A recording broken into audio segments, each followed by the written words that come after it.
Welcome to the deep dive. Today we're looking into something called hypno-channeling. Right. It's this fascinating practice you see explored on channels like Hypnovibes. Exactly, hypno vibes on YouTube. The idea is someone under hypnosis tries to connect with, well, what they describe as a higher consciousness. Kind of tapping into maybe universal knowledge, that sort of thing. That's the idea. And in this state, the participant, they might act as a channel, almost like a conduit. A conduit for energies or maybe even entities that are, usually outside our normal awareness. It definitely makes you think about the limits of consciousness. It really does. So on Hypnovibes, there's this hypnotist, Naomi, and she was working with a participant, Tina. Okay. And during one session, something pretty interesting happened. An energy came through Tina. It was identified as a green and red energy. Green and red energy. Okay. So that's our focus for this deep dive then, to Yeah. sort of unpack what went down in that interaction. Yeah, exactly. We want to look at how Naomi initiated it, what this energy actually said, and, maybe what the bigger implications are. Sounds good. Where do we start? The summoning. Let's start there. So Naomi set an intention. She wasn't just randomly calling out. She wanted to connect with this specific energy. The green and red one. She'd encountered it before. Apparently so, yes, in a previous session. She specifically described it that way, green and red. That's interesting in itself, isn't it? That these energies might have, like, recognizable signatures. It seems like it. So she's guiding Tina, who's under hypnosis, and tells her this energy is coming forward. Okay. But she made it clear it wasn't going into Tina's body. More like Tina's own awareness could observe it. Okay. A subtle but important distinction. Right. And the cue for this, Naomi just counted from 1 to 3. A classic hypnosis technique. That countdown acts as a suggestion, helps focus the mind to allow that shift. And pretty much right after the count, Tina starts speaking, but as this entity. Okay, so the connection is made. Yeah. And Naomi immediately brings up something from the last time, some confusion. She asks straight out, "Can you tell me what is going on and why you want Ellie's body?" Ellie being the participant, Tina. Or someone else. Oh, wait, Tina is the participant. Ellie must be someone else related to the situation. Right. The context implies Ellie is someone known to them, perhaps the subject of the previous session or connected to Tina. And the question cuts right to the chase. It does. That whole idea of an entity wanting to interact with a living person's body, it's a common theme and, frankly, a bit unsettling sometimes. Raises questions about motive. Definitely. And the response was, well, quite something. The entity, through Tina, says it's Ellie's cousin. Ellie's cousin. Yeah, and that it had, quote, lost their body. Lost their body. And the reason it wanted to connect with Ellie specifically, it said, I want to grab onto someone. And why her? Because I know she can help me. Wow. That's kind of sad almost. Lost, wanting to grab onto someone, feeling Ellie could help.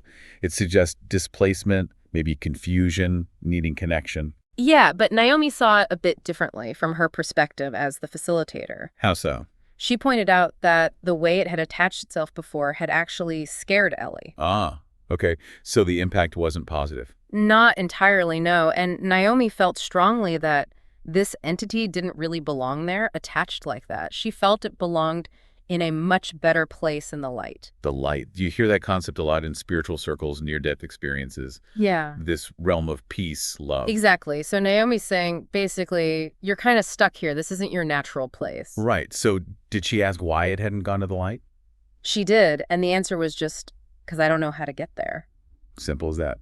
Just lost. Pretty much, and that seemed to be the key, that admission opened the door for Naomi to say, okay, I can help with that. So the hypnotist becomes a guide, a facilitator for this transition. That makes sense if the entity is disoriented. Right. Naomi mentioned she'd done this before, guided other entities, she called them, to a beautiful place, a place where they could play with others. She offered the same help to this green and red energy. Using that kind of language, beautiful place, play with others, sounds very gentle, reassuring, probably helps lower resistance, Could be. And she also explained why it should move on. She said staying where it didn't belong leads to negative feelings. Makes sense, like attracts like, maybe. Wrong place, wrong energy. And that urge to, take over someone's body stems from that, she suggested. She used this odd analogy, said it creates caramel. Caramel, like the candy. Yeah. The source just says caramel. The meaning wasn't really explained further. Huh.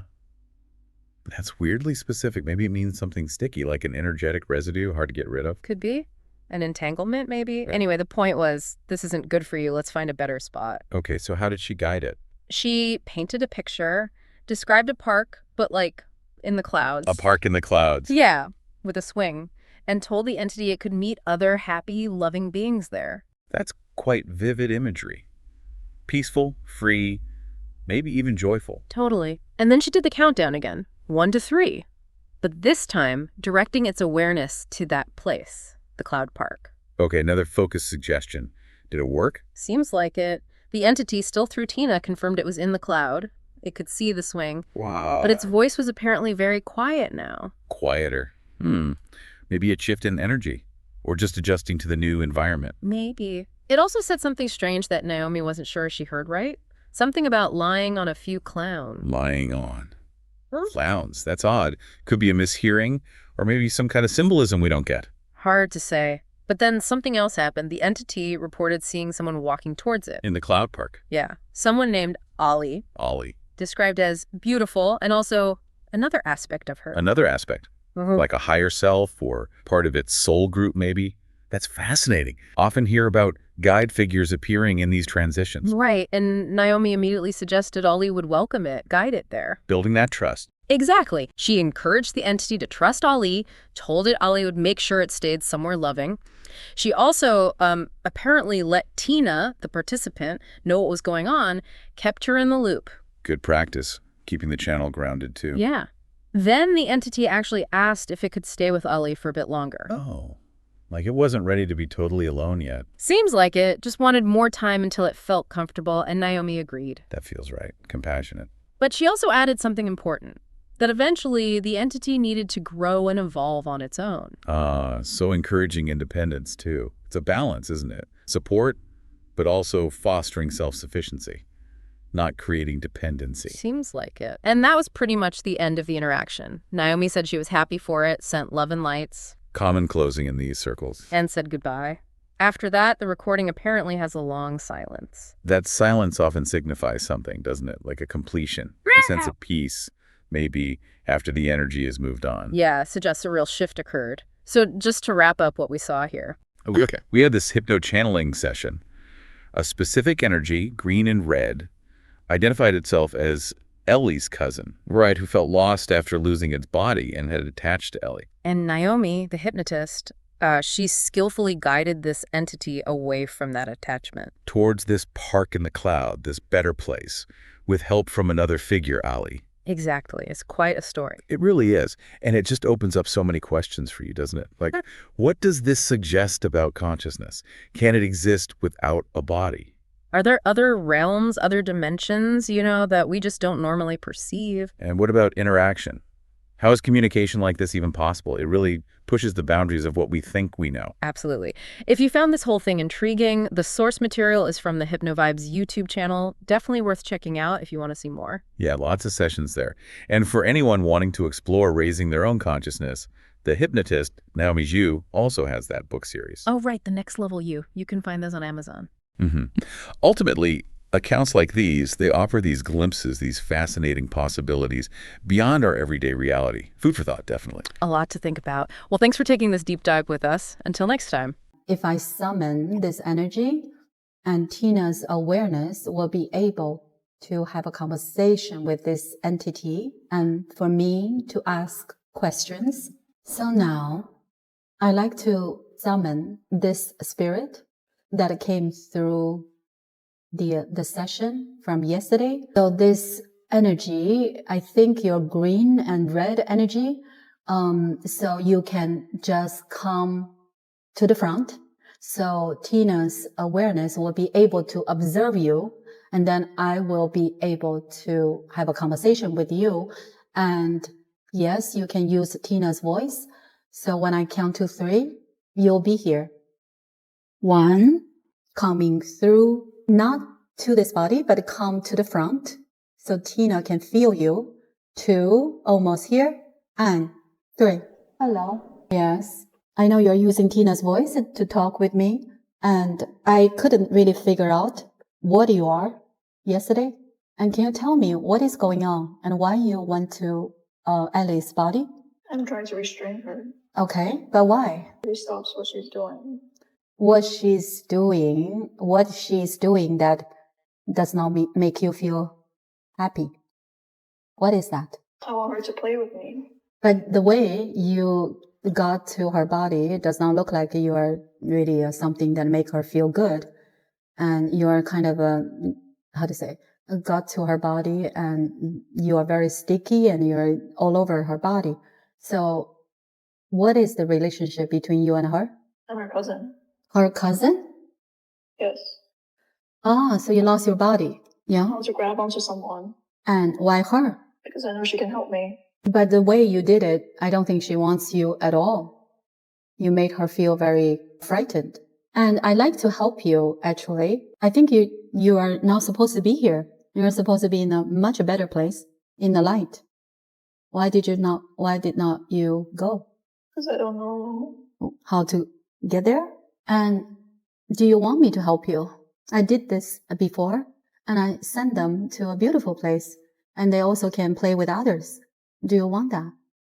Today's your chance. I will send you to that place with love, and it will be a much better place for you to stay. You see, when you're in the wrong place, you don't feel good. That's why you keep trying to get someone's body. Why you want to do that? It also creates karma. What do you think? I'll see if I like it. Okay. So I can do that. And when I get you to that place, then you can let me know. If you don't like it, we will go to different places. We try. And you can make your intention, or you can tell me what kind of place you like to go. You like to be. You want to give me some sort of indication? How about the jungle? What? A swing? Ah, okay. Like a park? In the cloud. In a cloud. Uh-huh. All right. So let me try that. Yeah. So now I want you to just listen to my words, right? And when I count to 3, you'll be there. And 1, I'm taking you to this place in the cloud, and there's a swing. And also you might be able to see others, and they're all very happy and loving, and you can make friends with them. 2, getting closer and closer, and 3. And when you're ready, you let me know. Are you in the cloud? Yes, and you see the swing? What? Can you talk louder? It's not far from me. Why? A few feet away. Few feet away. I'm lying on the fluffy cloud. I'm not sure if I hear you well. You're lying. You're lying? Yeah. Do you think this place is good enough? Why don't you try? Try to move around and let me know if you see others. Let me know how you like it. I see Ellie. You see what? Who's that? Ellie. Ellie. Ah. So, yeah, in the cloud, what she's doing? She's walking towards me. Ah, beautiful. See, this is another aspect of her. I think she's going to welcome you and also guide you. Let me know. We hug each other. Beautiful. I'm so happy to hear that. Then, can you trust her? That she's gonna tell you where to go? Very good. And I'm also going to tell the Ellie here about this. Yeah? Is that okay? All right. So enjoy whatever you're going to do. Ellie has the power to make sure you're gonna stay in a loving place. Yeah? Can I leave you here? What? No, don't. You know Ellie better than me. She has the power and she will be able to look after you. She is going to leave too. What? Talk louder. She's going to leave too. Ah, maybe you need to experience things on your own. No, I don't want that. And so tell her and say, can I stay with you a little longer until I feel comfortable? Ask her. Yeah. And she say yes. Very good. See, you'll be fine. You can stay with her until you're ready. And your journey is always your path. And you know that. You cannot let people just help you all the time. You need to grow and evolve. Yeah? So you think I can leave you here? Very good. I'm very happy for you. And I'm sending you love and lights. And goodbye.